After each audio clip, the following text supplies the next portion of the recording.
الحمدللہ والصلاة والسلام علی رسول اللہ اما بعد فاعوذ باللہ من الشیطان الرجیم بسم اللہ الرحمن الرحیم شہر رمضان الذی انزل فیہ القرآن ھدی للناس وبینات من الہدی والفرقان۔ سامعین محترم، آج انشاءاللہ 10ویں سپارے سے مختصر دو باتیں انشاءاللہ آپ کے سامنے رکھنی ہیں۔ 10ویں سپارے کا آغاز سورہ انفال سے ہو رہا ہے۔ تو سورہ انفال میں اللہ تبارک و تعالیٰ نے مال غنیمت کا مسئلہ سمجھایا ہے۔ اس کی تفصیل آپ پڑھ سکتے ہیں کہ کون سا حصہ، کتنا حصہ کس کو ملنا ہے۔ پھر اللہ تبارک و تعالیٰ نے سورت میں غزوہ بدر کا ذکر کیا ہے، جو پہلی بات میں کرنا چاہتا ہوں۔ غزوہ بدر، شیطان نے جب مسلمانوں کا آمنا سامنا ہونے لگا تو شیطان نے کافروں سے کہا کہ آپ نے ڈرنا نہیں، ہم ان سے لڑیں گے۔ ان کو بھڑکایا۔ تو جب میدان سجا نا بدر کا، تو یہ شیطان الٹے پاؤں کھسک گیا، واپس ایڑیوں کے بال کھسک گیا، واپس بھاگ گیا۔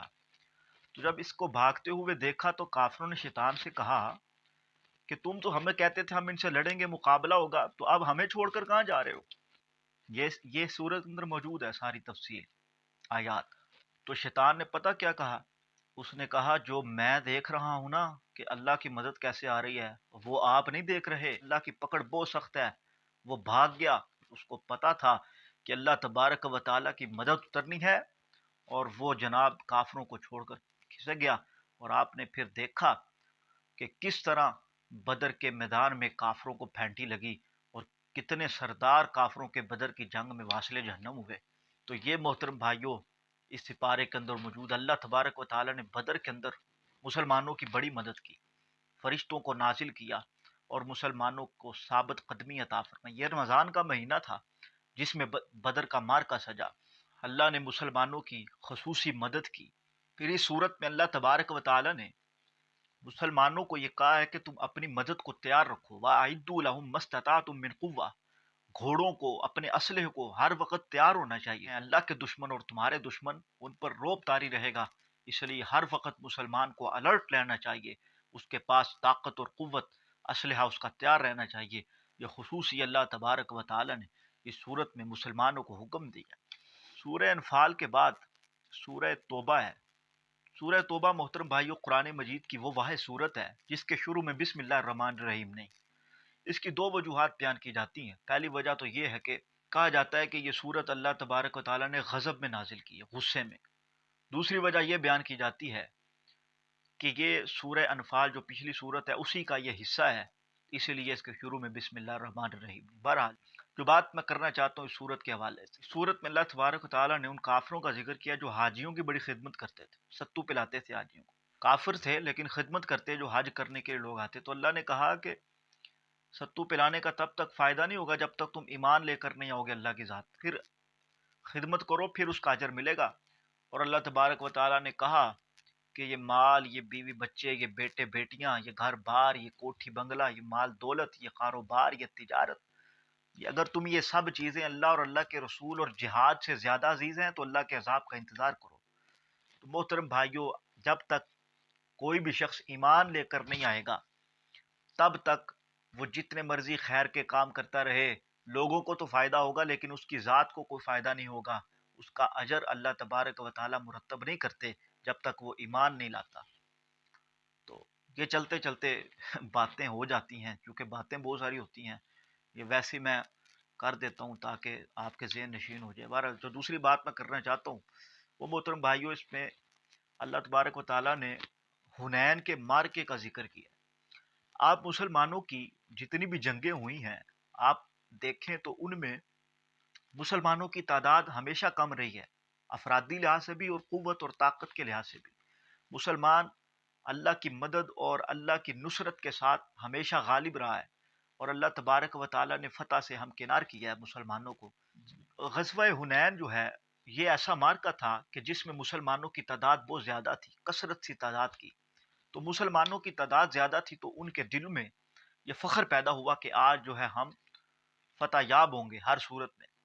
لیکن جب معرکہ شروع ہوا، حنین کا معرکہ شروع ہوا، تو جو کافر تھے یک لخت تیر انداز تھے، انہوں نے ایک ہی وار میں تیروں کو جب مسلمانوں کی طرف پھینکا تو مسلمان گھبرا گئے، لیکن اللہ کے نبی صلی اللہ علیہ وسلم ثابت قدم رہے، ڈٹے رہے۔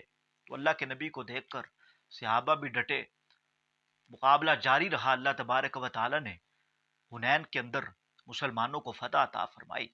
تو بعد میں یہ احساس پیدا ہوا کہ افرادی قوت جتنی مرضی ہو، تعداد جتنی مرضی زیادہ ہو، جنگیں ہمیشہ اللہ تبارک و تعالیٰ کی مدد اور اس کی نصرت سے جیتی جاتی ہیں۔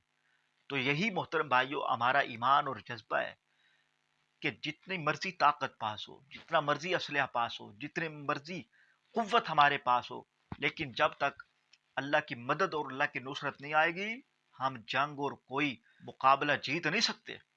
یہی ایمان ہے۔ اپنا ایمان اگر مضبوط ہو جائے تو افراد اللہ تبارک و تعالیٰ نہیں دیکھتے، اللہ ایمان دیکھتے ہیں، ایمان کا لیول کیا ہے، ایمان کا جذبہ کیا ہے، پھر اللہ تبارک و تعالیٰ بھی مسلمانوں کی مدد کرتے ہیں اور اللہ فتح سے ہمکنار فرماتے ہیں۔ دنیا میں مثالیں آپ کے سامنے ہیں، مسلمانوں کے ساتھ بڑی بڑی سپر پاوروں نے ٹکر لی، اللہ نے ان کو نیست و نابود کیا صرف ان کے ایمان کے بل بوتے پر، کیونکہ اللہ کی مدد ان کے ساتھ ہوتی۔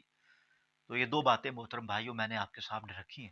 غزوہ بدر میں اللہ تبارک و تعالیٰ نے کس طرح مدد کی اور مسلمانوں کو کیا حکم دیا، پھر غزوہ حنین کی بات اللہ تبارک و تعالیٰ نے صورت میں کی۔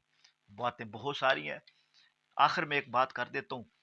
اس میں اللہ تبارک و تعالیٰ نے ان لوگوں کا ذکر کیا ہے جو زکوٰۃ ادا نہیں کرتے، فرمایا کہ کل قیامت کا دن ہوگا، اللہ تبارک و تعالیٰ زکوٰۃ ادا نہ کرنے والوں کے سونے اور چاندی کو جو جوڑ جوڑ کر انہوں نے رکھا ہوا ہے دنیا میں، اللہ تبارک و تعالیٰ ان کے سونے اور چاندی کو پگھلا کر ان کی پشتوں، ان کی پیشانی اور ان کے پہلوؤں پر داغے گا اور ان کو عذاب دے گا۔ پھر اللہ کہیں گے یہ لو چکھو مزہ، یہ جو تم جوڑ جوڑ کر رکھتے تھے آج اس کا مزہ چکھ لو۔